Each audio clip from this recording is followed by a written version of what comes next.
Hello student, मेरा नाम संतोष मंडल है। फिर से मैं आप सभी को मेरे चैनल में स्वागत करता हूं। आज हमारा जो ओडी पर हमारे काम अच्छे से हम काम करते चले जा रहे हैं, है ना। तो आज मैंने इंटीग्रेटिंग फैक्टर के बारे में मैंने आपको अच्छे से पढ़ाया और कैसे इंटीग्रेटिंग फैक्टर हम फाइंड आउट करते हैं। और एक ही थ्योरम है जो कि उसके सोल्यूशन को हम फाइंड आउट करने के लिए हमको हेल्प करता है, राइट। तो आज हम शुरू करते हैं चैप्टर 3, जो कि हम सेपरेबल इक्वेशन क्या है, होमोजेनियस इक्वेशन क्या है, homogeneous function and linear equation and Bernoulli equations, बस इतने पढ़ के उसके कुछ क्वेश्चंस कुछ एग्जांपल्स में करके आपको बहुत सारे क्वेश्चंस में दूंगा, ठीक है।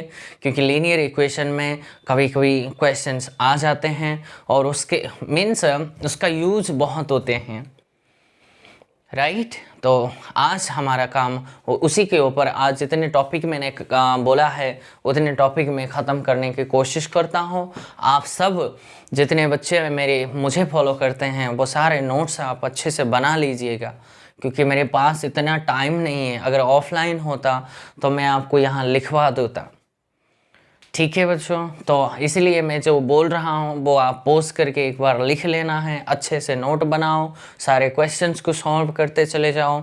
और आपके पास जो ओडी का या फिर कॉम्प्लेक्स एनालिसिस जो मैंने ख़त्म किया है वो किसी भी एक बुक आप फॉलो कर सकते हो। लेकिन मैं आपको कौन कौन सी बुक आप फॉलो करते हो वो स्टैंडर्ड ऑथर का नाम मैंने लिया है। कॉम्प्लेक्स एनालिसिस अगर आप चाहते हो आप ब्राउन चर्च से ले सकते हो, या फिर वो जो पुन्नू स्वामी का किताब आप पढ़ सकते हो, बढ़िया है वो। और भी कई किताब है, लेकिन मैं इस 2 किताब को बहुत अच्छे से पढ़ता हूँ, ठीक है। चलिए फिर आज हमारा ओडी को 3rd चैप्टर जो हम शुरू करेंगे उसके बारे में हम पढ़ेंगे, ठीक है। सो 3rd चैप्टर में आप क्या लेंगे, इसको इम्पोर्टेंट टॉपिक्स हम ऐसे आप नाम दे दीजिएगा, ठीक है। सम यहाँ लिख लेना।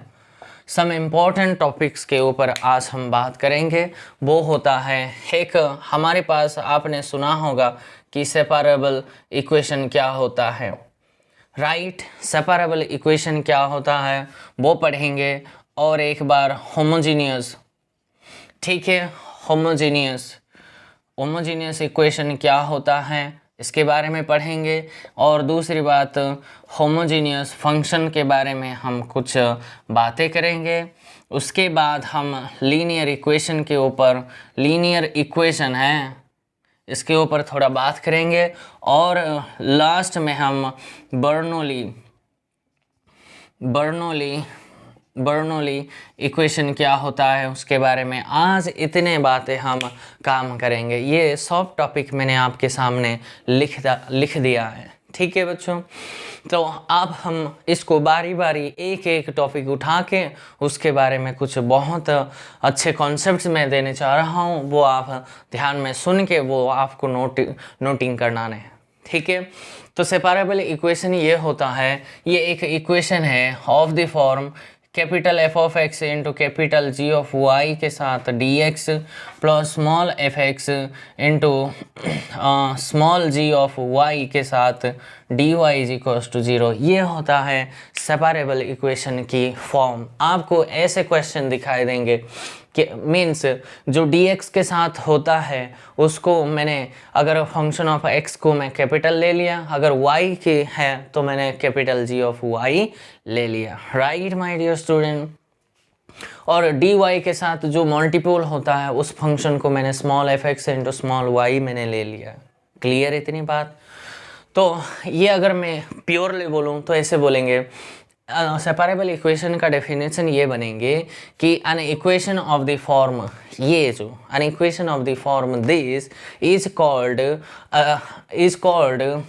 क्या बोलते हैं, सेपरेबल इक्वेशन सिंपली बोल दो, या फिर this is called the equation of the form this is called an equation with variable separable. देखो वेरिएबल एक बार यहाँ से सेपरेट हो गई, एक बार यहाँ सेपरेट हो गई, इसीलिए उसको इक्वेशन विथ वेरिएबल सेपरेबल भी कहते हैं, या फिर आप उसको सिंपली कह दो ना सेपरेबल इक्वेशन, ठीक है। इस सेपरेबल इक्वेशन का कुछ मैं बातें आपको बता दूंगा, ठीक है। पहली बात आपको, ये इन जनरल क्या नहीं होता है बच्चों, इन जनरल ये एग्जैक्ट नहीं होता है, नॉट है ये, समझ रहे हो। This means the separable equation is not exact in general. आपको इन जनरल ये जो सेपरेबल इक्वेशन कभी भी एग्जैक्ट नहीं मिलेगी, लेकिन उसके पास एक इंटीग्रेटिंग फैक्टर जरूर मिलेंगे। मैंने बताया अगर कोई डिफरेंशियल इक्वेशन आपके पास अगर है तो या फिर वो एग्जैक्ट होगा या फिर नहीं है। अगर एग्जैक्ट नहीं है तो उसके पास क्या होंगे, एक इंटीग्रेटिंग फैक्टर रहेगा। तो सेपरेबल इक्वेशन कभी मीन्स इन जनरल मैंने बात की, मीन्स इसके पास ये जो सेपरेबल इक्वेशन एग्जैक्ट भी हो सकता है, एग्जैक्ट नहीं भी हो सकता है। तो अगर एग्जैक्ट नहीं है, लेकिन एग्जैक्ट नहीं है तो इंटीग्रेटिंग फैक्टर्स ज़रूर होंगे, राइट। इतनी बात समझ आ रहा है आपको। तो इंटीग्रेटिंग फैक्टर किस फॉर्म के आपको मिलेंगे जानते हैं, ये फैक्टर ना आपके पास ध्यान में रखना है, ये small F X into capital G of Y, ये क्वांटिटी आपको ध्यान में रखना है, ठीक है बच्चों। Means separable equation in general is not exact in any domain but it poses an integrating factor of the form ये।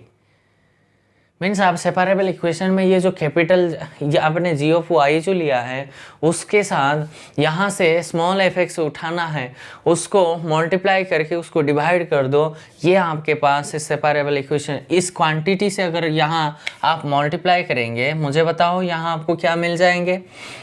इससे मल्टीप्लाई करेंगे तो देखो कैपिटल जी से capital means capital F X के साथ small F X into D X रहेगा, यहाँ कैपिटल स्मॉल एक्स ये कट जाएगी, जी ऑफ वाई के साथ F of capital G of Y into D Y हो गई। देखो ये भी फंक्शन ऑफ एक्स है, ये भी फंक्शन ऑफ एक्स है, ये पूरे तो फंक्शन ऑफ एक्स हो गई, समझ रही हो। उसके साथ डी एक्स है, तो हाँ भैया ये फैक्टर हमेशा आप चेक करेंगे ना, हमेशा ये आपके पास एग्जैक्ट आ जाएंगे। यानी कि ये वाला क्वांटिटी आपका क्या हो गई, कैपिटल एम, ये वाला कैपिटल एन हो गई। और आप देखेंगे ये वाला आप चेक करते चले जाओगे, curly M by curly Y is equals to curly N by अगर कॉर्ली एक्स करेंगे, ये हमेशा इक्वल आएंगे बच्चों, क्योंकि मैंने एग्जैक्ट बोल दिया है। ये कुछ सेपरेबल इक्वेशंस की जो रिमार्क है, जो थीम है, जो क्या इसके ऊपर या इसके अंदर कौन सी चीज़ वो छुपी है, वो मैंने आपको बता दिया, ठीक है। इतनी बात समझ में आ रहा है, क्योंकि कहीं डिफरेंशियल इक्वेशन हमको सेपरेबल मीन्स वेरिएबल को सेपरेट करके हमारे सॉल्यूशन हमको ज़्यादा अच्छे से मिल जाता है, क्योंकि वो एग्जैक्ट चेक करो नहीं करो, ये करने से बहुत टाइम खोड़ी हो जाती है।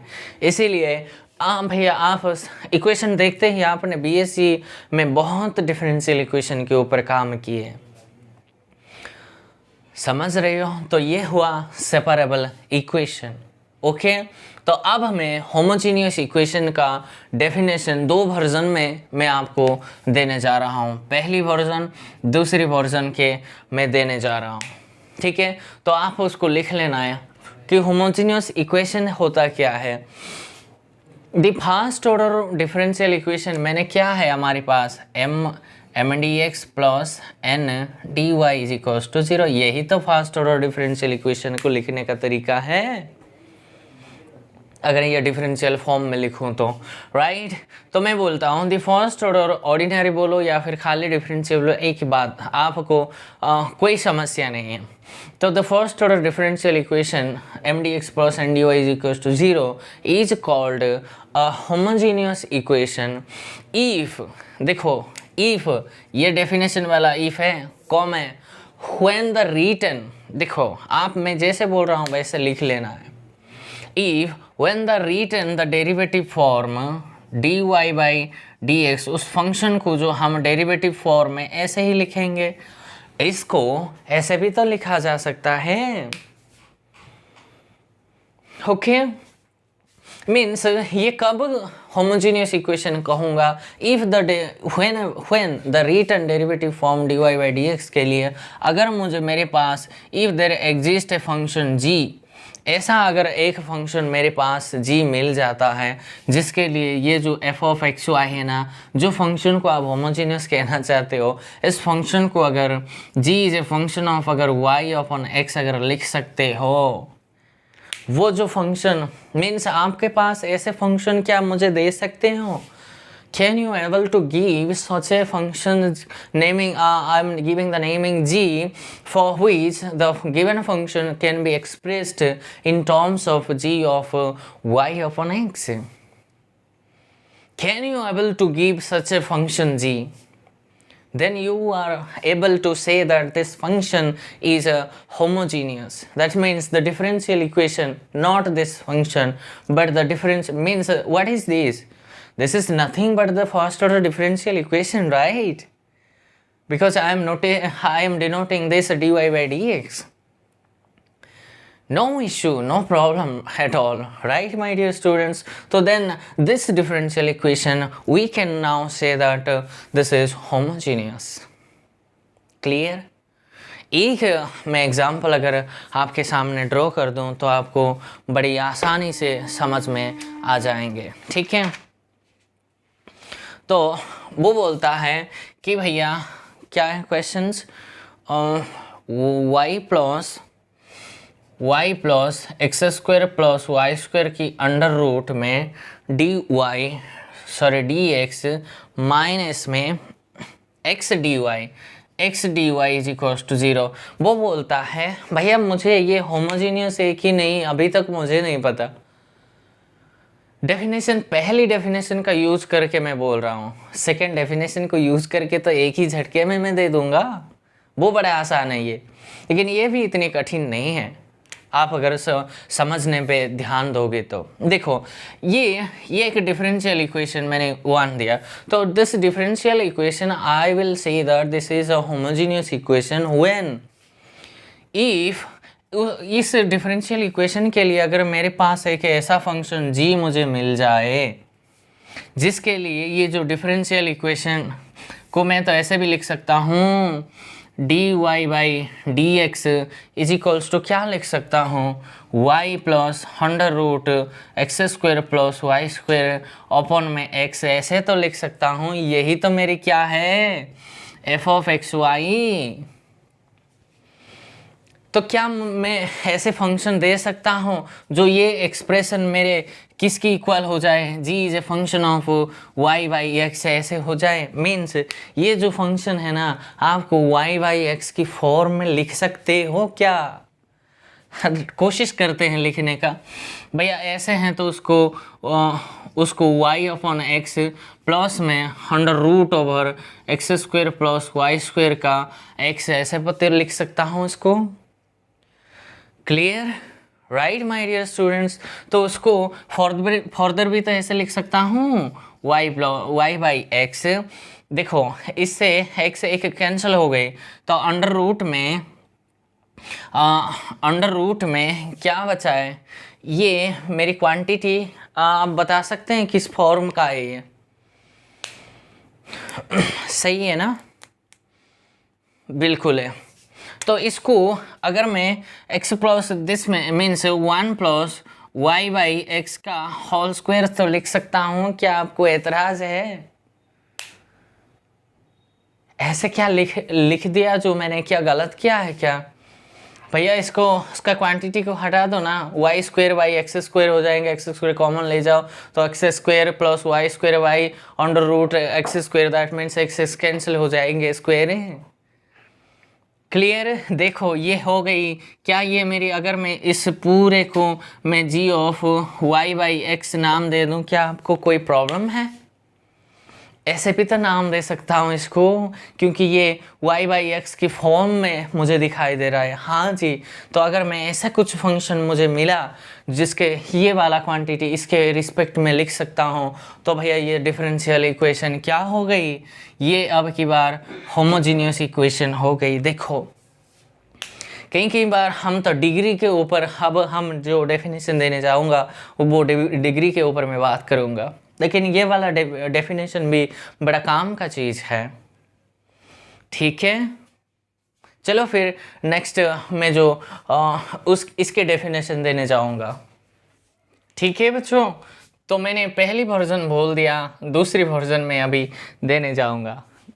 ये वाला बढ़िया रिजल्ट है। देखो ये होमोजीनियस इक्वेशन का डेफिनेशन ये बोलता है, दूसरी वाला first order differential equation mdx plus ndy is equals to 0 is said to be a homogeneous equations if, देखो if ये जो है ना capital M and capital N, ये दोनों ही एंड है भैया, बीच में एंड है और नहीं है।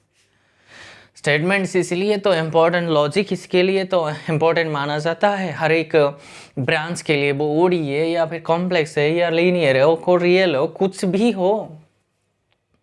तो this differential equation is said to be homogeneous equation if this dx के साथ जो क्वांटिटी है वो वाला m and n both are क्या होनी चाहिए, होमोजीनियस फंक्शन होनी चाहिए ऑफ सेम डिग्री। ये देखो same degree n, right.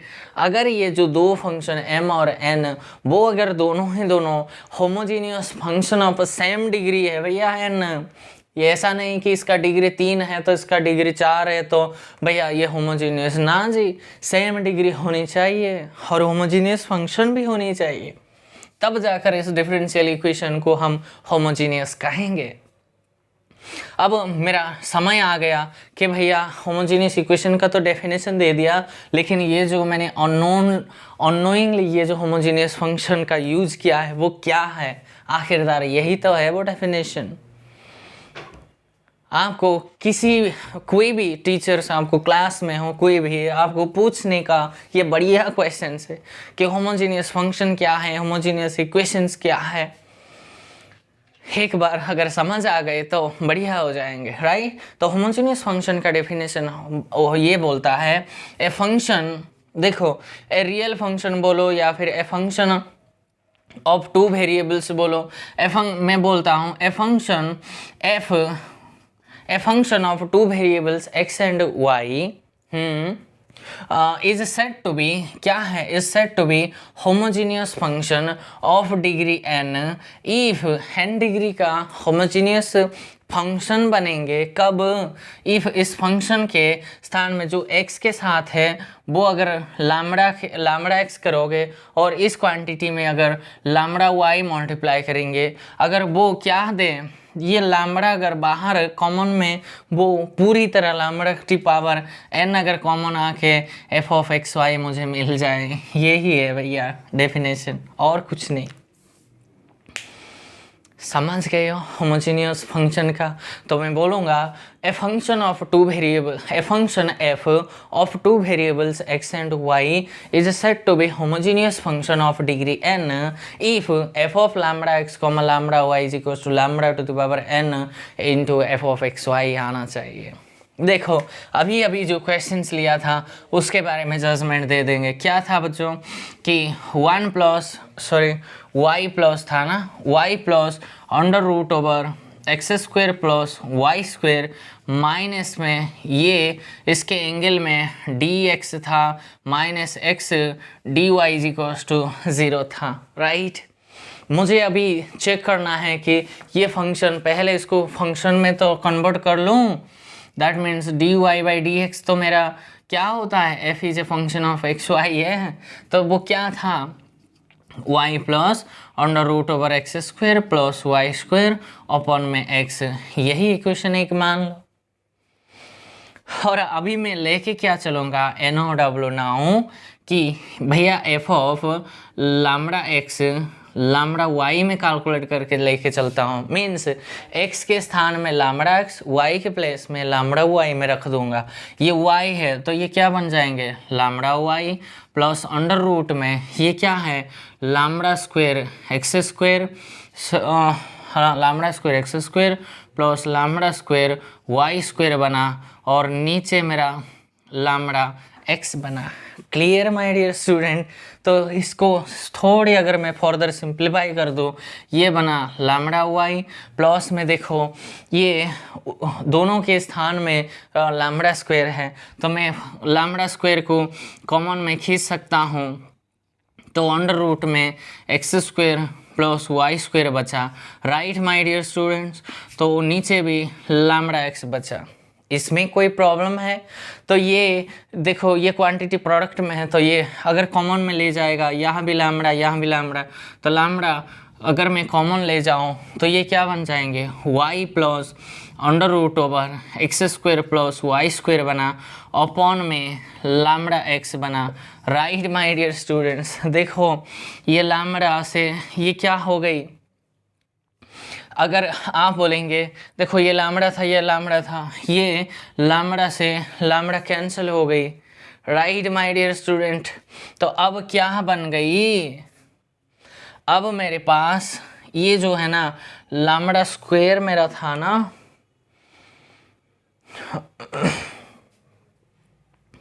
n degree का F x is a homogeneous function होना चाहिए n डिग्री का।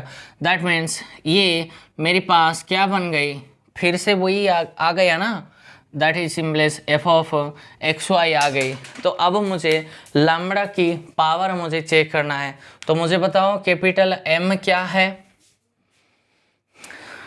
कैपिटल M मेरा इतना है, राइट। M कितना है, y plus X square plus Y square का under root, and capital N मेरा क्या है, कैपिटल N मेरा माइनस एक्स है, राइट। क्या ये homogeneous function of same degree है? बिल्कुल है जी, आप चेक करो ना।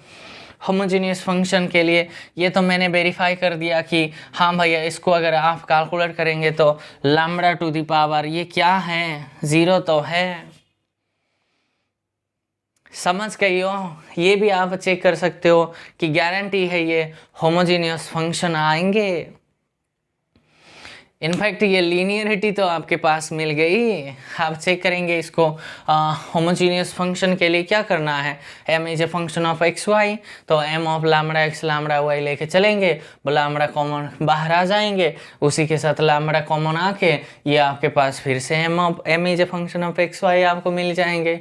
ये तो वही दिखाई दे रहा है, n is a function of x y, that means x के स्थान में लैम्बडा एक्स, तो लैम्बडा कॉमन आ जाएंगे। यस भैया, डिग्री 1 है ये, लेकिन ये फर्दर तो हम ऐसे ही नहीं लिखेंगे, ठीक है।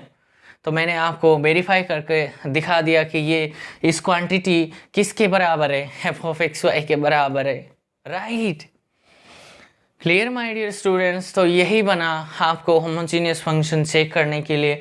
ये तो कई फंक्शन तो हमको कई डिफरेंशियल इक्वेशन तो सीधा दिखाई देंगे, लेकिन ये वाला टेढ़ी है, ये आप डिग्री को देखकर आपको जजमेंट नहीं कर सकते हो उसको।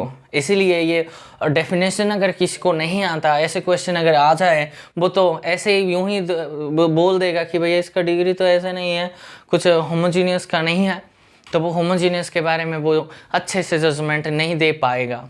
लेकिन जिसको डेफिनेशन दोनों ही आता है, ये दोनों डेफिनेशन की तरफ से आता है, उसे तो कोई प्रॉब्लम नहीं होगा। मैंने सारे चीज़ दे रहा हूँ आपसे, ठीक है बच्चों। चलिए बच्चों, हमारी ये वाला ख़त्म, ये वाला ख़त्म, ये वाला ख़त्म। अब जो इम्पोर्टेंट है यही है, ठीक है। इस चैप्टर का जो इम्पोर्टेंट टॉपिक है वो लीनियर इक्वेशन होता है, उसके बारे में हम बहुत कुछ थोड़ा काम कर लेते हैं, ठीक है। इसके बारे में लीनियर इक्वेशन का आपने डेफिनेशन, तो मैंने लीनियर डिफरेंशियल इक्वेशन क्या होता है वो मैंने आपको समझाया, लेकिन ये क्या है, खाली लीनियर इक्वेशन है, ठीक है बच्चों। तो एक लीनियर इक्वेशन को लिखने का तरीका ये होता है कि भैया dy by D x plus p is a function of only x के साथ वाई होनी चाहिए is equals to q is a function of x. ये होता है लीनियर इक्वेशन की फॉर्म है। हमेशा आपको लीनियर इक्वेशन इस टाइप के ही दिखाई देंगे, मीन्स ये y के साथ किसी फंक्शन ऑफ x आपको दिखाई देंगे। सिर्फ और सिर्फ फास्ट ऑर्डर पे आप काम कर रहे हो, डिग्री भी फास्ट है। और ये q is a function of x आपको बाहर कहीं दिखाई देंगे। तो इस टाइप डिफरेंशियल इक्वेशन अगर आपके पास आ जाए उसको हम लीनियर इक्वेशन ही कहते हैं। ठीक है, तो इसका प्योर डेफिनेशन ये बनेंगे कि भैया the first order and first degree, देखो डिग्री का मेंशन मत करो, the first order ordinary differential equation in the first order differential equation is said to be linear in the dependent variable y and the independent variable x is क्या होनी चाहिए, if it is of the form that means it can be expressed as this much। ऐसे अगर इस equation को आप express कर सकते हो तो उस टाइप डिफरेंशियल इक्वेशन को आप लीनियर इक्वेशन कहोगे। और जो वेरी वेरी इंपॉर्टेंट थ्योरम है वो एक बार लिख दो कि ये जो मोस्ट इम्पोर्टेंट थ्योरम होता है आपने काफ़ी पढ़ी होगी बीएससी में या फिर ग्रेजुएशन में, जो प्लस टू में 12th में भी ओडी के ऊपर आ जाता है, लेकिन इतनी खास किस्म के वहाँ इतने थीम नहीं है। लेकिन 12th में तो बढ़िया बढ़िया क्वेश्चन आपको मिल जाएंगे, राइट। बर्नौली इक्वेशन का भी ये 12th क्लास का है, बीएससी में तो थोड़ी बहुत एप्लीकेशंस के ऊपर आ जाते हैं। तो भैया थ्योरम ये कहता है कि द लीनियर डिफरेंशियल इक्वेशन के पास इसके पास एक इंटीग्रेटिंग फैक्टर होता है। वो किस टाइप के फॉर्मेट में आपको मिल जाता है इंटीग्रेटिंग फैक्टर कि भैया e की पावर में इंटीग्रेशन जो px है ना उसके हिसाब से आपको मिल जाता है। इस लीनियर डिफरेंशियल इक्वेशन के हमेशा इस फॉर्म के आपको इंटीग्रेटिंग फैक्टर मिल जाता है सॉरी। लेकिन हमने इंटीग्रेटिंग फैक्टर किस लिए फाइंड आउट किए थे, अगर वो फर्स्ट डिग्री डिफरेंशियल इक्वेशन है तो उसको इंटीग्रेटिंग फैक्टर फाइंड आउट करने के लिए कई सारे तरीका मैंने बताया। लेकिन अगर आपका डिफरेंशियल इक्वेशन ऐसे हैं तो उसके लिए बहुत सारे काम करने का कोई ज़रूरत नहीं है, आपको सीधा ही इंटीग्रेटिंग फैक्टर इस फॉर्म का आपको मिल जाता है। ओके, तो इंटीग्रेटिंग फैक्टर तो ये बना और सोल्यूशन जो मिलेंगे ना बच्चों, जो सोल्यूशन अगर इंटीग्रेटिंग फैक्टर मिला तो कुछ सोल्यूशन एग्जैक्ट बन गए ही ना एक डिफरेंशियल इक्वेशन, और एग्जैक्ट बन गई तो वो सोल्यूशन तो मिल जाएंगे। लेकिन इसके लिए एग्जैक्टनेस का कोई रूल नहीं है, कोई चक्कर नहीं है।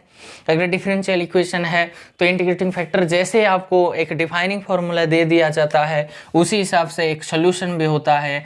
y इंटू वाई के साथ आप इंटीग्रेटिंग फैक्टर को मल्टीप्लाई कर दो और इंटीग्रेशन कर दो q is a function of x को किसके साथ, इंटीग्रेटिंग फैक्टर के साथ, वो विद रेस्पेक्ट टू x के साथ कर लो प्लस c कर दो। ये आपके पास सोल्यूशन इस फॉर्म के आपको हमेशा लिखना है।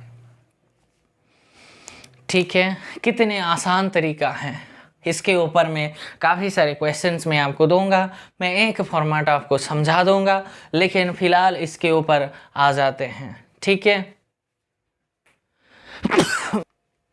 ओके, तो इसका अगर मैं प्योरली अंग्रेजी में इसको वर्ड को यूज करके बोलूँ तो कैसे बोलूँगा इसको, कि ऐसे बोलूँगा, पहले इसका डेफिनेशन में दे दूंगा। क्या बोलता है, first order differential equation is said to be linear in the dependent variable y and in the independent variable x if it can be written as this format, right. ये होता है लीनियर डिफरेंशियल इक्वेशन की definition. और ये theorem क्या बोलता है, the linear differential equation dy by dx plus p of x into y is equals to q of x has an integrating form of the form as an integrating factor of the form e to the power integration over fx into dx होता है। and one parameter solution of this differential equation, इस differential equation के जो solution आएंगे वो ऐसे आएंगे, यानी कि y के साथ हमेशा इंटीग्रेटिंग फैक्टर को मल्टीप्लाई कर दो, इक्वल टू इंटीग्रेशन करना है जो राइट हैंड साइड आपको दिखाई दे रही q ऑफ x, उसके साथ इनटू इंटीग्रेटिंग फैक्टर मल्टीप्लाई करके dx करके प्लस इंटीग्रेटिंग कॉन्स्टेंट्स c लगाना है। राइट माय डियर स्टूडेंट, ये होता है लीनियर इक्वेशंस की कुछ बेसिक सा इंफॉर्मेशन है और इसके बारे में थोड़ा अभी बात करेंगे। बर्नौली इक्वेशन में एक क्वेश्चंस में तो आते हैं, लेकिन ग्रेजुएशन आप बीएससी में या फिर 12th क्लास में तो ये बर्नौली इक्वेशंस मिल जाते हैं बोर्ड्स के एग्ज़ाम में, राइट। तो इसका इक्वेशन आप पहले इसका डेफिनेशन लिख लो।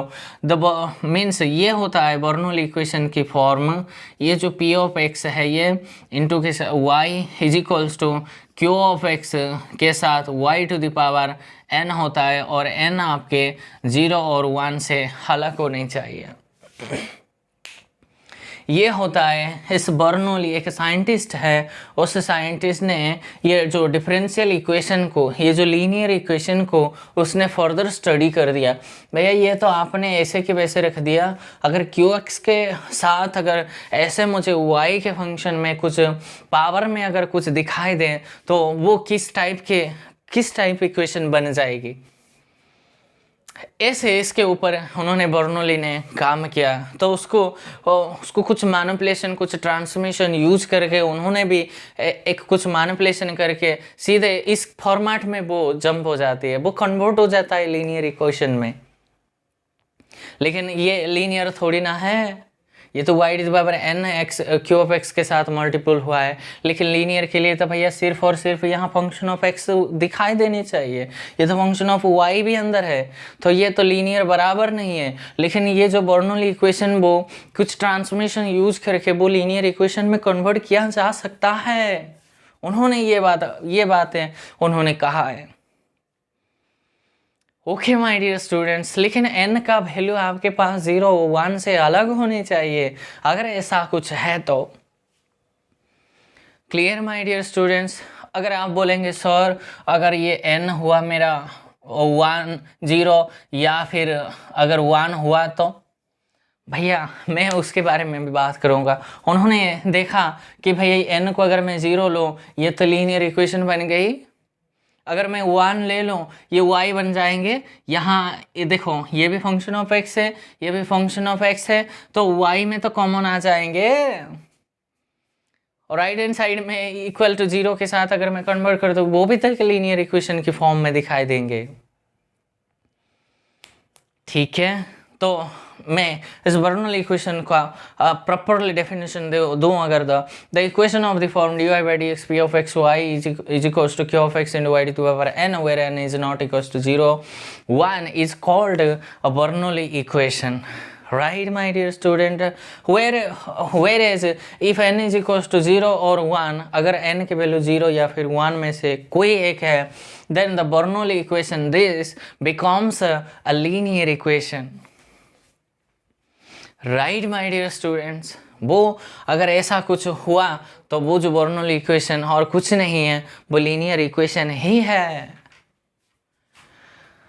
समझ गए? तो उन्होंने जो मेथड अप्लाई किया है वो मेथड यही है कि भैया एक थियोरम है, मेथड तो मैं बोल दिया, लेकिन थियोरम ये कहता है भैया इफ n आपके पास 0 और 1 से तो अलग होने चाहिए, नहीं तो बर्नौली ही नहीं रहेगा। ठीक है माय डियर स्टूडेंट। तो बोलता है इफ n ऐसा है देन द ट्रांसफॉर्मेशन, एक transformation of v is equals to y to the power 1 minus n। ये जो ट्रांसफॉर्मेशन है ना, मैं इसको अच्छे से लिखूंगा y to the power 1 minus n। ये जो ट्रांसफॉर्मेशन आप यूज कर लो, ये जो y टू द पावर है उसका आप y to the power 1 minus n कर लो और कुछ मैनिपुलेशन करके वो शिफ्ट हो जाता है इस डिफरेंशियल इक्वेशन में। तो थ्योरम ये कहता है if n is not equals to 0 and 1 then the transformation v is equals to y to the power 1 minus n become reduces the Bernoulli equation. बोलते ही इतने बात लिखना है आपको, समझ गए? reduces the Bernoulli equation into a linear equation, किस फॉर्मेट में, इन भी में, बाद में तो वो चेंज कर लेंगे। That's enough, that's all what type of topics I want to cover through this lecture। ये मैंने इतने टॉपिक मैंने लिया था और सारा का सारा मैंने आपको डेफिनेशन और थीम को मैंने समझाया। अभी तो एक एक एप्लीकेशन उसका करके मैं आपको बहुत सारे क्वेश्चंस दूंगा, क्योंकि आपको ही करना है। The only way to learn mathematics is to do mathematics, this is the only one mantra बोलते हैं उसको, है ना। ऐसा कोई संसार में झाड़ी नहीं है जो मैं आपको दे दूँ, मेडिसिन दे दूँ कि आपको सारे चीज़ याद हो जाएंगे। प्रैक्टिस से सब कुछ होता है, ठीक है। तो यही है एक ना, अभी हम एप्लीकेशन इसका करके समाप्त कर देंगे। चलो बच्चों, मैंने आपके सामने 10 क्वेश्चंस मैंने लिखा है चैप्टर एक्सरसाइज 3 मान के, और क्वेश्चन है सॉल्व है, मीन्स इसका सारे क्वेश्चंस का कुछ ना कुछ सॉल्यूशंस तो एग्जिस्ट हुआ है, नहीं तो वो सॉल्व करो ऐसा तो नहीं पूछेगा वो, ठीक है। तो मैं कुछ काम करता हूँ कि सिस्टमेटिकली मैंने जैसे काम किया है, पहले मैंने सेपरेबल इक्वेशन दिया है, उसके बाद होमोजीनियस दिया है, उसके बाद मैंने लीनियर दिया है, उसके बाद बर्नौली। तो एक एक क्वेश्चंस को बारी बारी में करेंगे। तो अब हम 10 क्वेश्चंस को हम उठाएंगे, ठीक है। तो क्वेश्चंस क्या दिया है मुझे बताओ कि dy अपॉन में dx minus y into sine x is equals to 0 दिया है, राइट। यही तो क्वेश्चन था। अगर मैं इसको लिखूं तो मैं इसको dy अपॉन में dx is equals to y times sine x ऐसे भी तो लिख सकता हूं। कोई दिक्कत, कोई समस्या इसमें? तो सेपरेबल इक्वेशन ये कहता है भैया आपके पास यहाँ कुछ भी होना चाहिए फंक्शन ऑफ इनटू में dx, और यहाँ कुछ फंक्शन होना चाहिए dy इज इक्वल्स टू 0। ऐसे अगर है तो उसको यहाँ क्या होने चाहिए, capital fx into capital g of y, means वो उस टाइप की फॉर्म होना चाहिए। क्या मैं इसको डेकोरेट कर सकते हैं क्या? हाँ कर सकते हैं। देखो ये dy अपॉन में y बराबर देखो साइन x इंटू में dx हो गई। देखो क्या सेपरेट नहीं हो गई, मीन्स dy के साथ y के फंक्शन है और साइन x के साथ dx के साथ सिर्फ और सिर्फ x के फंक्शन है। क्या मैं इसको इंटीग्रेट कर सकता हूँ? ऑन इंटीग्रेटिंग समझ रहे हो, इंटीग्रेटिंग, ठीक है। ऑन इंटीग्रेटिंग तो क्या मिल जाएंगे आपके पास, इंटीग्रेशन dy अपॉन में y is equals to integration sine x dx हो गई। क्लियर है? तो मुझे बताओ 1 अपॉन x का इंटीग्रेशन क्या है, ln x, तो ये क्या बन जाएंगे, log y बन जाएंगे। साइन x का इंटीग्रेशन क्या है, माइनस cos x है, प्लस में क्या है ये इंटीग्रेटिंग कांस्टेंट, तो ये मैं ले लूँगा, राइट। आपके पास आपको y इंटू समथिंग आना चाहिए। तो मुझे बताओ उसको अगर मैं ln से मल्टीप्लाई कर दूं, मीन्स e के पावर में अगर मल्टीप्लाई कर दूं, तो अब मुझे बताओ क्या हो जाएंगे कि भाई एक्सपोनेंशियल ले लेंगे तो ये y हो जाएंगे, और e to the power minus का cos x प्लस में ये अगर मैं इसको ln c ले लेता तो ये मेरा c यहाँ आ जाता। Clear my dear students, this is my correct answer for the differential equation. अगर सेपरेबल, अगर आप dy के साथ y का फंक्शन और dx के साथ x के फंक्शन अगर आप कर सकते हो तो सेपरेट कर दो। तो पहली मेथड आपको बहुत आसान से हो जाएंगे क्वेश्चन सारे, इतने काम झंझट इंटीग्रेटिंग फैक्टर कोई ढूंढने की आवश्यकता नहीं है। आप सिंपली सेपरेट कर दो, वो अगर हो रहा है तो सेपरेट कर दो और सिंपली इंटीग्रेट कर दो बोथ साइड और उसका इंटीग्रेशन फाइंड आउट कर लो, वो आपके पास रिक्वायर्ड सोल्यूशन आ जाएंगे। ओके चलें बच्चों, देखो ये 10 नंबर क्वेश्चंस हो गई। तो फर्स्ट क्वेश्चंस आप खुद कर सकते हैं क्योंकि वो भी वेरिएबल सेपरेट से हो जाएंगे। देखो ये इसके साथ डिवाइड कर दो, ये x के फंक्शन के साथ ये आप सेपरेट कर सकते हो। आप वो वाला क्वेश्चंस कर लो। अब होमोजीनियस के क्वेश्चन उठाएंगे, वो है सेकंड क्वेश्चन, ठीक है। तो सेकंड क्वेश्चन पे आ जाते हैं। क्वेश्चंस दिया है 2x माइनस 5y टाइम्स में dx, मैं उसको उधर ले जाता हूँ तो वो माइनस बन जाएगी, मैंने माइनस भी हटाना चाहता हूँ तो मैं क्या ये y माइनस 4x टाइम्स में dy लिख दूँ? आपको कोई परेशानी है? Clear my dear students. तो इसको में क्या हो गई, ये dy अपॉन में dx हो गई, तो किसके साथ हो गई, ये बना 2x माइनस 5y अपॉन में y माइनस 4x बन गई। आप देखेंगे ये आपके पास क्या है, ये आपके पास f is a function of x into y. आप देखेंगे ये हमेशा होमोजीनियस फंक्शन आएंगे आपके पास, सॉरी होमोजीनियस इक्वेशन आएंगे, क्योंकि देखो इसका डिग्री भी 1 है, इसका भी 1 है, इसका भी 1 है, इसका भी 1 है। डिग्री के अलोंग आप जजमेंट दे दी तो हाँ जी होमोजीनियस इक्वेशन है।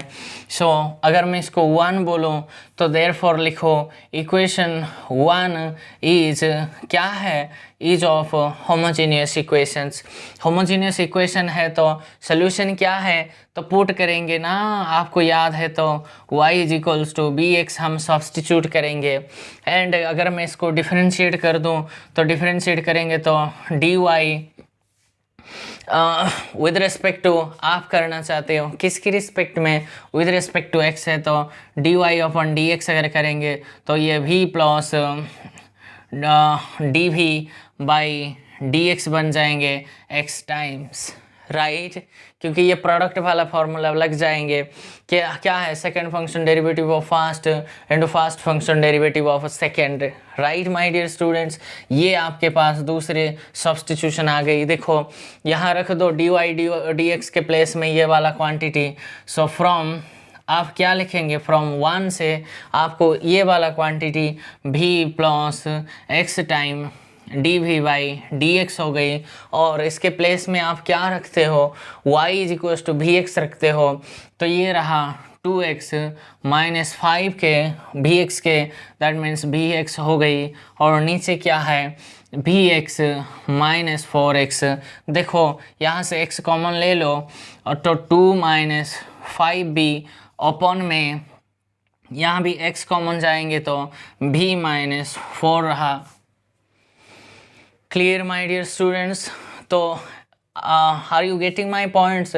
ये भी एग्जाम में एक्स एक्स कैंसिल कर सकता हूँ अब की बार, तो यहाँ क्या है, देयरफॉर अब की बार x के साथ dv बाई dx बराबर क्या आ जाएंगे 2 माइनस 5b अपॉन में v माइनस 4।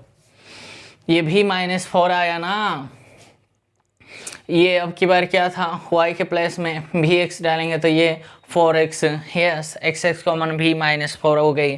माइनस में ये जो b वाला है वो शिफ्ट ओके यहाँ आ जाएंगे, उसको फर्दर सिंप्लीफाई कर दो 2 माइनस 5b माइनस इससे b से मल्टीप्लाई करेंगे तो minus b square minus minus plus क्या हो जाएंगे 4v हो जाएंगे, अपॉन में ये v माइनस 4 हो गई। जो कैंसिल होता है वो वाला पार्ट रख दो एक बार। ये क्या है, ये वाला 5 है, ये वाला 1 है, that means 2 minus b square minus भी अपॉन में भी माइनस 4 आ गई। क्लियर है बच्चों, आपके पास ये वाला क्वांटिटी इसी के अलोंग आ गई, तो आप ऐसे तो करते थे, वो वाला शिफ्ट होके क्या बन जाएंगे v माइनस 4 अपॉन में 2 minus v square minus v के साथ dv is equals to dx के साथ x, ऐसे तो आप लिखते थे, ये x है। Clear my dear students. और इसका तोड़ फोड़ कैसे करेंगे, क्या ये इसका डेरिवेटिव ऊपर आ जाता है, बिल्कुल आ जाता है, क्योंकि आप इसको मैनिपुलेशन करके इसको t मान के अगर चलेंगे तो इसी हिसाब से आपको फर्दर जो रेस्ट है वो आप खुद सॉल्व करना है। समझ गए, क्योंकि मैंने थीम आपको जस्ट सिंप्लीफाई मैंने आपको समझाने की कोशिश कर रहा हूँ, लेकिन खुद तो आपको करना है। ये तो सारा 12th क्लास में आपने करके आए थे, बहुत सारे क्वेश्चंस। उसको मैं थोड़ा रिवाइज करने के लिए जो जो इम्पोर्टेंट थी मैं आपको सिर्फ समझाता हूँ, ठीक है। तो ये तो क्वेश्चंस में कभी आएंगे नहीं, लेकिन मैं आपको जस्ट रिवाइज कर रहा हूँ, क्योंकि आगे तो मुझे बहुत काम करना है। क्योंकि ये फंडामेंटल अगर किसी बच्चे को अगर नहीं आता है, अगर किसी बच्चे के मन में वो अगर जो डर था, वो जो रिवीजन करने का जो डर था, उसको थोड़ा याद नहीं है, वो सारे वो कर जाएंगे, ठीक है बच्चों। तो आप फर्दर आप इसको सिंप्लीफाई कर सकते हो ना, इसको टी लेके उसका डेरिवेटिव यहाँ से एडजस्टमेंट करके उसको सेपरेट करके सॉल्व कर देंगे, ठीक है। तो उसके और सॉल्व करने के बाद यहाँ आपको v के प्लेस में y अपन में हाँ y अपन में x आप पुट कर देंगे, तो वो आपके ओरिजिनल सोल्यूशन मिल जाएंगे, ठीक है। तो सोल्यूशन 2 भी हो गई। एक लीनियर इक्वेशन करेंगे और एक बर्नौली इक्वेशन करके सारे आपको मैं दे दूंगा, ओके। चलिए बच्चों, हाँ तो ये तो बर्नौली का टाइप है। मैं फोर्थ क्वेश्चन उठाता हूँ, ठीक है। तो फोर्थ क्वेश्चन मुझे बताओ कि भैया dy अपन में dx प्लस में 3 मैं सेपरेट कर दूंगा इंटू में y, ऐसे भी तो लिख सकता हूँ इसको, 6x² है। तो मुझे बताओ यहाँ से p ऑफ x क्या है, 3 अपन में x है, और q ऑफ x क्या है बच्चों, ये मेरी 6x² है। तो देखो क्या ये इसके बराबर है, this is nothing but that means dy by dx plus p is a function of x into y is equals to q of x। क्या ये नहीं है? ये देखो सिर्फ और सिर्फ फंक्शन ऑफ x के साथ y मल्टीप्लाई हुआ है और राइट हैंड साइड में फंक्शन ऑफ ओनली x है। तो हाँ जी, ये क्या है? लीनियर इक्वेशन है बच्चों। अगर लीनियर इक्वेशन है, मैंने बताया थ्योरी के अंदर, जो लीनियर इक्वेशन अगर है तो उसके पास एक इंटीग्रेटिंग फैक्टर होगा। देयरफॉर वो इंटीग्रेटिंग फैक्टर किस फॉर्म का होगा, e⁻इंटीग्रेशन p of x d of x के बराबर हो जाएंगे। तो रख दो वैल्यू e के पावर में इंटीग्रेशन p ऑफ x कितना है भैया, 3/x dx है, राइट। तो 3 तो कांस्टेंट है, हाँ जी। तो e की पावर 3 तो कांस्टेंट है, और 1/x का इंटीग्रेशन क्या है, log x है, राइट। तो उसके पावर में अगर कर दूं e की पावर x की e की पावर में log x³ हो जाएंगे, और e एक्सपोनेंशियल log ये आपस में कैंसिल होकर ये x³ बन जाएंगे,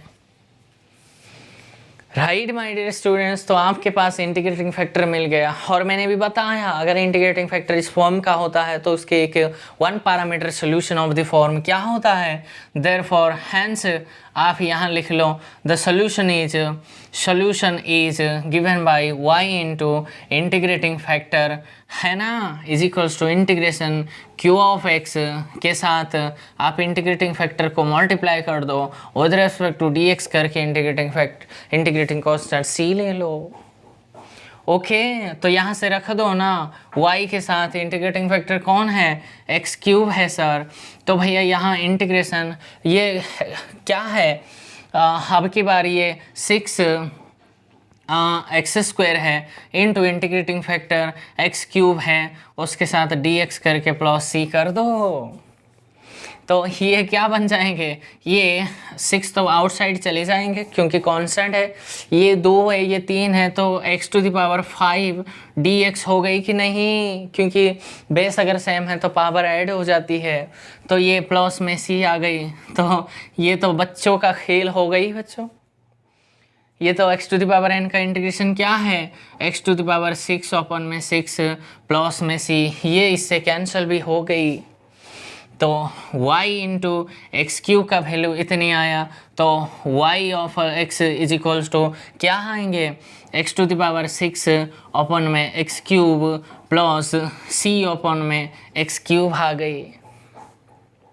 तो इससे कैंसिल हो जाएंगे, 3 पावर कैंसिल हो जाएंगे, तो बचा कितना, राइट माय डियर स्टूडेंट्स। ये 2 पावर बचा ना, 2 इंटू 3 करेंगे, राइट।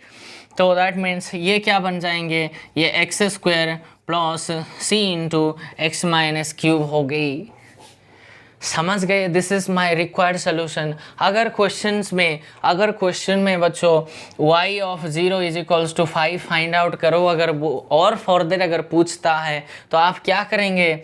ये जो आया है ये nothing but y of x is equals to इतने आया है, तो y 0 पे 5 कर दूँ, मतलब y 0 पे मीन्स x के प्लेस में 0 डाल दूँ, तो ये 0 हो गई, ये 0 प्लस ये भी c इंटू ये भी 0 हो गई, तो दैट मीन्स y 0 पे कितनी आ गई? 0 कितनी आ गई? 0 आ गई ना। मीन्स ये बोल रहा है कि भैया इसकी वैल्यू 5 दिया है। मीन्स c तो अभी तक आर्बिट्री हो गई। मीन्स c को आप कुछ भी पुट करते चले जाओ वो तो 0 ही आंसर देगा। मीन्स ये जो मैंने गलत, अगर मैं इसको 1 एज्यूम कर लूँ, क्योंकि ये तो थोड़ा अजीब सा दिखाई दे रहा है ना, C1 पे अगर मैं फाइंड आउट कर लूँ तो यहाँ एक बार फाइंड आउट करूँगा तो y ऑफ 1 की वैल्यू कितने आएंगे? 1 का स्क्वायर 1 ही है, और 1 का माइनस क्यूब पावर करेंगे तो ये भी 1 है, तो plus c is equals to 5 दिया है, दैट मीन्स कितने आया? तो c is equals to 5 minus 1, that means 4 आया, तो c की वैल्यू 4 आया, तो देयरफॉर रिक्वायर्ड आंसर क्या आ गई? y of x is equals to x square plus 4 time x की minus cube. This is my, ये होता है जनरल सोल्यूशन। बच्चों अगर कुछ पार्टिकुलर वैल्यू अगर असाइन करते हो तो एक ही यूनिक सोल्यूशन मिलेगी आपको। अगर किसी ने यहाँ पूछा, यही तो एग्ज़ाम में आपको ये वाला सोल्यूशन एग्ज़ाम में नहीं पूछेगा, पहले पूछता था, लेकिन अब इतने हाई स्टैंडर्ड हो गई है जो CSIR नेट गेट या कुछ भी, ये इसके ऊपर इतने जो प्रॉब्लम है ना वो नहीं पूछेगा। लेकिन अगर क्वेश्चन ऐसे आए हैं वो ऐसे बोलेंगे कि the differential equation has infinitely many solution. एक ऑप्शन में दिया होगा, पहली ऑप्शन में इनफाइनाइटली मैनी सॉल्यूशन, दूसरी ऑप्शन में y of x is equals to x square plus 4 time x cube at y1 is equals to 5, ऐसे दूसरी ऑप्शन में दिया होगा। और मैं आपको एग्ज़ाम में कैसे क्वेश्चन आते हैं वो मैं समझाता हूँ। सी ऑप्शन में ऐसे आएंगे, the system of equation has a unique solution for all x के लिए, ऐसे दिया होगा। और डी ऑप्शन में अगर मैं MCQ में बना था, MCQ में अगर क्वेश्चन और यहाँ में नॉन देता तो कौन कौन सी ऑप्शन ट्रू हो जाती है, ऐसे क्वेश्चन आते हैं, ऐसे नहीं है। जिस बच्चे को इतने उसको समझ नहीं आएंगे, ये कहाँ से आएंगे? वो तो अंडे लेके जाएगा घर में। हम अंडे नहीं, हम बिरयानी लेके जाएंगे, ठीक है। तो देखो आपने इतने सिस्टम सॉल्व किया और देखो भैया मेरी सोल्यूशन क्या आ गई, देखो ये वाला सोल्यूशन मेरे आ गई। तो देखो वो सी के ऊपर डिपेंड करता है। आप सी को आप बोल रहे हो सर मैं सी को 0 लेता हूँ, तो ये क्या बन जाएंगे? y of x is equals to x square, ये एक सोल्यूशन बना। आपने c को 1 लिया तो ये क्या एक solution y is equals to x square plus x to the power minus cube, ये एक सोल्यूशन बन गई। तो c के कितने चॉइसेस हैं? इनफाइनाइटली मैनी चॉइसेस हैं। तो भैया ये जो डिफरेंशियल इक्वेशन आया, it has infinitely many solution. हाँ जी, option true, A option is true. दूसरी ऑप्शन में बोल रहा है भैया आपने अगर इस पॉइंट पे फाइंड आउट करते हो, मीन्स y1 पे अगर 5 फाइंड आउट करते हो तो ये वाला सोल्यूशन बनेगी। मैंने चेक किया, हाँ सर यही बनेगी, तो ये बी ऑप्शन भी ट्रू हो गई। समझ रहे हो बच्चों, मैं जो चीज़ सिखाने जा रहा हूँ ये वाला प्रॉब्लम तो आपको आते हैं, लेकिन एग्ज़ाम में ये सोल्यूशन नहीं पूछता, कभी भी नहीं पूछेगा। वो सोल्यूशन को लेके वो कुछ मैनिपुलेट करने की कोशिश करेगा। हमको अगर थीम आते हैं तो जितने मैनिपुलेट कर लो, हमको क्या डरना है भैया, समझ रही हो। तो ये वाला ऑप्शन भी ट्रू हो गई। वो सी ऑप्शन कहता है दिस हर एक एक्स के लिए ये यूनिक सोल्यूशन। कहाँ भैया, सी के ऊपर तो डिपेंड कर रहा है ये हर इक्वेशन। भाई इन्फाइनाइटली मैंने सॉल्यूशन बोला, आपने पहली ऑप्शन ट्रू कर दिया, तो आपको इतने भी कॉमन सेंस भी होना चाहिए कि और यूनिक सॉल्यूशन को देखोगे क्या। ये नेट इतनी आसान नहीं है बच्चों। कॉन्सेप्ट आपको अगर आ गई ना, ये ऑर्डिनरी डिफरेंशियल इक्वेशन में ओडी एंड पीडी, ये जो दो आते हैं ना पीडीई, इसमें 25 से 30 मार्क आपको मिल जाता है। बहुत ही आसान है। और मुझे फॉलो करने वाले बच्चों, आप इसमें तो 20 से 25 मार्क्स तो आसान से लेके आ जाओगे। अगर थीम आपका सही है तो प्रैक्टिस करना है। लेकिन ऐसे ऐसे क्वेश्चन आएंगे वो बड़े बड़े हो जाते हैं, लेकिन जिसका प्रैक्टिस नहीं है ना, 3 घंटे तो ही मिलते हैं, वो 5-6 क्वेश्चन ओडी में आएंगे, पीडी में आएंगे, वो उसको सॉल्व करना है आपको। सॉल्यूशन लेकर आने के बाद ही आप कुछ जजमेंट दे सकते हो, नहीं तो कुछ नहीं होगा। तुक्का थोड़ी ना मार के जाएंगे, नहीं होगा ना। ये ओडी है भैया, सॉल्यूशन को देखकर ही हम जजमेंट कर पाएंगे, नहीं तो नहीं है। ठीक है बच्चों, इनफाइनाइट सॉल्यूशन है तो यूनिक सॉल्यूशन काहे का, ये तो बकवास सी बात है। उन्होंने तो कंफ्यूज करने के लिए दिया, ये भी गलत ये भी गलत। 2 ऑप्शन ट्रू था और आपको बल्ले बल्ले मार्क्स 4.75 मार्क्स मिल जाएंगे। अगर एक भी अगर आपने गलत किया, अंडे मिलेंगे। ठीक है, कैसे आपको थीम मैंने समझाया, ऐसे कुछ पार्टिकुलर पॉइंट्स देगा, उसके ऊपर फाइंड आउट करेंगे। कब होगा? तब जब आपके पास सोल्यूशन होगा, नहीं तो नहीं होगा ना। Right my dear students, exam के कैसे पॉइंट्स आते हैं वो मैंने थीम आपको समझा दिया। और ग्राफिकली भी पूछ सकता है, ये इन्फिनिटी को जाएगा जैसे जैसे वो x बढ़ता चला जाएगा। हाँ जी जाएगा। अगर मैं ऐसे यहाँ नन के जगह मैं अगर ऐसे लिखता y tends to infinity as x tends to infinity, अगर मैं ऐसे बोलता तो क्या ये सही था? अगर मैं ऐसे लिखता मीन्स इसको हटा दो। मान लो एक क्वेश्चन में ऐसे सोल्यूशन आता है x² और बोलता है ये इसके ऑप्शन को ट्रू करना है ना, तो अब की बार मैं ऐसे सोल्यूशन ले लूँगा, राइट, और cx मान लूँगा। ठीक है बच्चों। और अगर ऐसा कुछ आपके पास सोल्यूशन ऐसे अगर आया तो इसका तो आप जानते हैं ना, x² का ग्राफ बना लो, वो इन्फिनिटी के जाएंगे, ये इसी के जजमेंट आप कर लेंगे। ठीक है बच्चों। देखो मैंने एक मिस्टेक किया है, ये थोड़ी ना पावर 2 आएंगे, ये तो 6 पावर था ना, ये कैंसिल हो गए 3 पावर आएंगे। ठीक है ना, ये क्या था x² plus c time x2, ये क्यूब आएंगे, ये माइनस क्यूब आएंगे। ठीक है बच्चों, यहाँ करेक्ट कर दो। ठीक है, ये क्यूब आएंगे और यहाँ भी एक ऑप्शन था वो वाला आप ट्रू कर देना है। ठीक है बच्चों, ये तो आप इतने तो कैलकुलेशन कर सकते हैं ना। ठीक है, कहीं कहीं तो गलती हो जाती है। ओके, चलते हैं अभी थर्ड क्वेश्चन पे आ जाते हैं बच्चों। ये देखो, ये भी तो लीनियर इक्वेशन है, ये बर्नौली इक्वेशन से सॉल्व हो जाएंगे। और ये वाला तो बर्नौली है, ये मैं कर दूंगा। ये सारे आपके लीनियर इक्वेशन है, वो आपको सारे के सारे, ये भी बर्नौली का है, वो आप खुद करना है। तो मैं थर्ड क्वेश्चन से करके मैं आज का लेक्चर में ख़त्म कर दूंगा। दिया क्या है, dy/dx प्लस में y is equals to x into y q. देखो n कितना है, 3 है, वो तो 0 1 से अलग है। क्लियर? तो ये किस टाइप का इक्वेशन है, ये तो क्लियरली दिखाई दे रहा है, ये बर्नौली इक्वेशन है। बर्नौली इक्वेशन के लिए मैंने आपको एक थ्योरम दिया, वो कुछ सब्स्टिट्यूशन करने से, कुछ ट्रांसमिशन यूज करके हम लीनियर इक्वेशन कन्वर्ट करेंगे। वो बोलता है भैया, तो वो ट्रांसमिशन क्या बोलता है, let v is equals to y to the power 1 minus n करना है, this that means y minus square. समझ रही हो?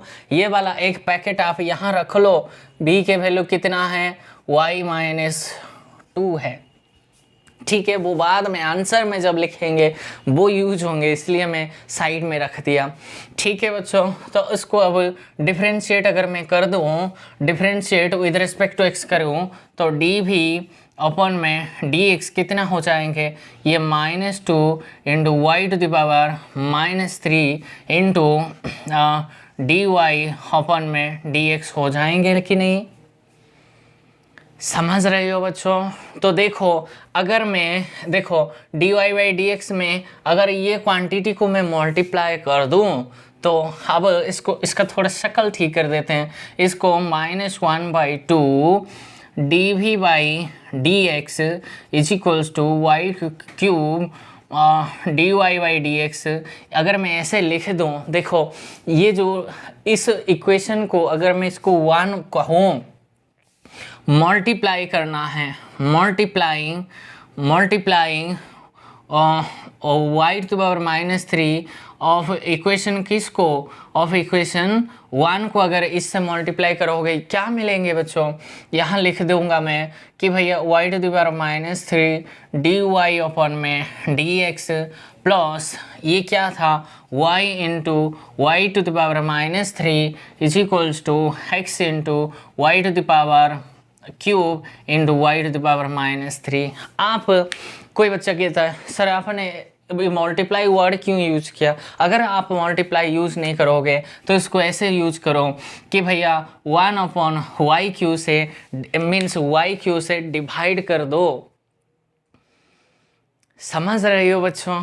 तो यहाँ से अगर मैं इसको ऐसे शक्ल ठीक करता हूँ, करने की कोशिश करूँ, तो ये y³ बन जाएंगे, ये भी नीचे क्या बन जाएंगे y³, तो ये इससे कैंसिल और ये इससे एक कैंसिल हो गई, तो मुझे बताओ क्या बचा है, y की power -q d Y by D x के साथ ये y -2 is equals to x बन गई, समझ रहे हो।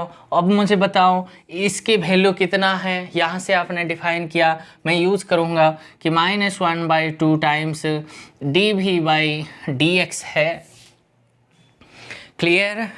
और प्लस में y के माइनस भी कितने हैं, b है, तो इसकी वैल्यू b रख दो, और x, क्या ये लीनियर इक्वेशन नहीं है, आप अगर यहाँ लीनियर नहीं है तो आपको लीनियर कन्वर्ट करना होगा, तो लीनियर नहीं है क्या, इसको थोड़ा मैं शिफ्ट कर दूँ, d v by D x में -b is equals to -x ये वाला -2b टाइम्स -2x बन गई, क्योंकि 2 से मैं मल्टीप्लाई करना चाहता हूँ, तो मल्टीप्लाई करेंगे तो ये इससे कैंसिल हो गई, ये आ गई, राइट माय डियर स्टूडेंट्स। तो यहाँ से मेरे पास आ गई कि p ऑफ x की वैल्यू मेरे पास कितना है, अब की बार -2 है, और q ऑफ x की वैल्यू माइनस का 2x है, राइट माय डियर स्टूडेंट्स। तो ये y के तौर पे ट्रीट कर लो ना, ओके ये लीनियर इक्वेशन बन गई। तो लीनियर इक्वेशन के पास इंटीग्रेटिंग फैक्टर होता है किस फॉर्म की, e टू पावर इंटीग्रेशन में px दैट मीन्स -2 dx के साथ, that means e to power -2x आपके पास इंटीग्रेटिंग फैक्टर आ गई।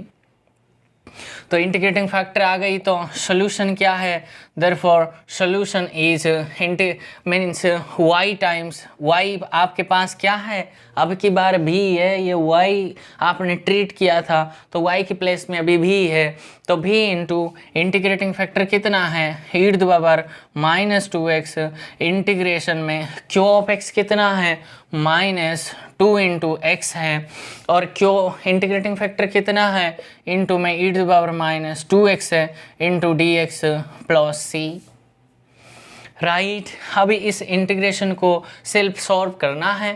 अब यहाँ से क्या आ गई b into e to power -2x, उसको ऐसे ही रख दूँ। पहली बात ये -2 तो कांस्टेंट है, उसको मैं आउटसाइड ले लिया, तो अब मुझे बताओ इंटीग्रेशन में x into e to power -2x dx करना है, प्लस में c मुझे बनाना है, राइट। ये तो बाई पार्ट से सॉल्व होगा, बाई पार्ट्स अगर किसी को याद नहीं है तो 12th क्लास के इंटीग्रेशन बुक के पास जाके हाथ जोड़ लो, सारे मैंने बताया पहले लेक्चर में, सारे डेरिवेटिव इंटीग्रेशन की बेसिक फॉर्मूले तो आपको आना चाहिए। तो बाय पार्ट्स अगर लगाएंगे तो क्या होगा, first function integration of second, right, integration of second integration of second minus integration of derivative of first means 1 into integration of e minus 2x into D में आ जाएंगे। समझ रही हो? ओके, ये वाला पूरे में अगर मैं इसको ऐसे कर दूं, यहाँ मेरा dx रख दूंगा, ठीक है। तो अब इसको सॉल्व कर दो, -2 तो वैसे ही था, ये x इंटू e⁻2x के -2x अपन में -2 है, इसका इंटीग्रेशन मैंने रख दिया। और अब मुझे बताओ माइनस में ये था, इसका डेरिवेटिव तो 1 है और इसका अभी भी e⁻2x इंटू में -2 इंटू में dx ये बचा, ठीक है। तो अब मुझे बताओ -2 तो बाहर पड़ा था और अब के बाद x इंटू e⁻2x अपन में -2 और माइनस माइनस ये प्लस हो रहा था, ये प्लस में प्लस हो रहा था, लेकिन एक बार अगर इंटीग्रेशन कर दूंगा फिर से ये माइनस का e⁻2x अपन में 4 बन जाएंगे, ठीक है। इतनी बात समझ आ गई?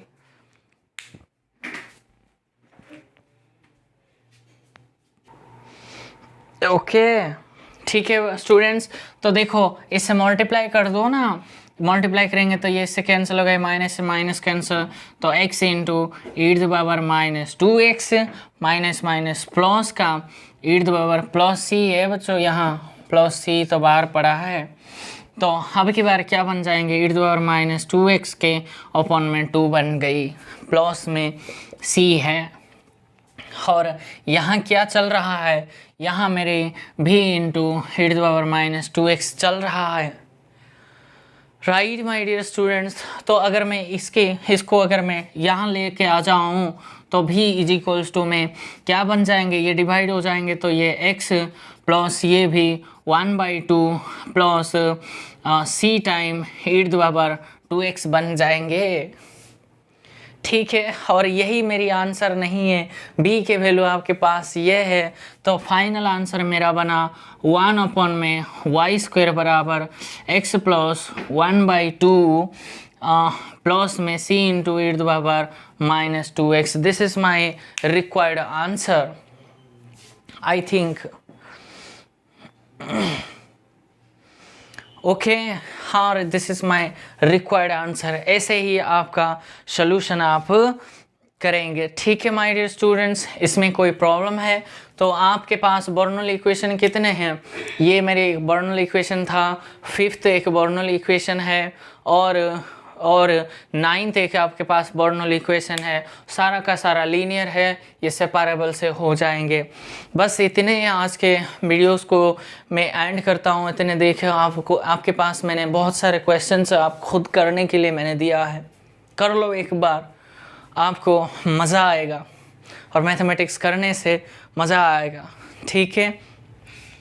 बस आज के चैप्टर 3 मेरा कंप्लीट हुआ है, कल हम चैप्टर 4 को शुरू करेंगे और ख़त्म भी करेंगे। और कल की lecture is the very very very very important lecture for the whole ordinary differential equation.